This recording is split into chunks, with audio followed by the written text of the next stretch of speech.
आप याद करें कि इस तरीके का कोई केस आपको याद हो कि बलात्कारी के प्रकरण में पुलिस प्रशासन माफी मांगे। 25 साल में आप पवित्र उत्तराखंड को मुक्त कश्मीर बनाने में कोई कसर नहीं छोड़ेंगे। मेरी चेतावनी है। जिनको आप ला करके दामाद बना करके रख रहे हैं, यही आपकी पीठ पे चाकू तब भोंकेंगे जैसे हर जगह भोंका जा रहा है। किसी गलतफहमी न रही जैसे पश्चिम बंगाल और कश्मीर में। ये कहा कि सर्वोच्च न्यायालय के आदेशों का पालन नहीं हुआ, पुलिस बिना शर्त माफी मांगे। लेकिन क्या बच्ची को मुआवजे की कोई बात, या बच्ची की ये भी आपने कहा कि चलिए कम से कम ये कह देते कि आप अपने आदेश को संशोधन करने पर विचार कर सकते हैं। प्रबल संभावना यह है कि पैसा वहीं से आ रहा होगा जहां से दिल्ली दंगों में कबाड़ियों को जहां से वकील मिले थे। मेरा परामर्श होगा कि इसमें आखिर तक जाइए और उस्मान और उसके गैंग को, मैं गैंग कह रहा हूं क्योंकि उसकी पत्नी ने इसको किया है, उनके वकील साहब कह रहे हैं कि मुझे धमकी मिल रही है, तो अब ये देख लीजिए कि उस्मान और उसके गिरोह को मटियामेट आपको कर देना है। अब आप इसमें चाहे आप कोई भी धारा लगाएं, आप राष्ट्रपाल लगा लें, क्योंकि लोक व्यवस्था भंग हो चुकी है। अंतरात्मा ईश्वर साक्षी है।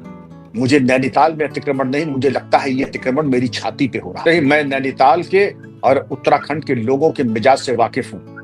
वो अकारण उद्वेलित नहीं होते हैं, अकारण किसी के ऊपर आक्रमण नहीं करते हैं। हाँ, स्वाभिमान के ऊपर अगर आपने ठोस की तो फिर इस पार और उस पार कर देते हैं।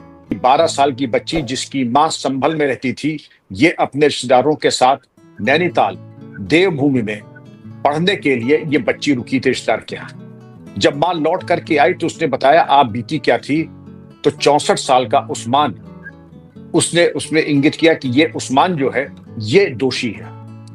बहरहाल उस्मान की गिरफ्तारी होती है तो मालूम पड़ता जैसे मुसीबत आ गई है। जो उनको नोटिस दी गई उस्मान को कि आपने म्युनिसिपल लैंड के ऊपर जंगलात की जमीन पर अनधिकृत रूप से मकान बनाया है, 3 दिन के अंदर अपना स्पष्टी कर दें वरना ये डिमोलिश कर दिया जाएगा।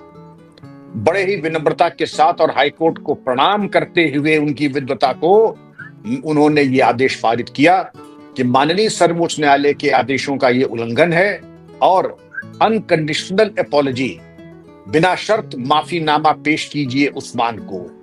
तो बिना शर्त माफीनामा उस्मान और उनकी पत्नी को पेश कीजिए कि आपने सुप्रीम कोर्ट के आदेश का उल्लंघन कैसे कर दिया, ये दुस्साहस कैसे कर दिया, और पुलिस को भी फटकार बताई। ये कानून जो तोड़ा जा रहा है, सड़कों में भीड़ इकट्ठा हो रही है, आप लोग क्या कर रहे थे? आपको और तत्परता के साथ जाना चाहिए था।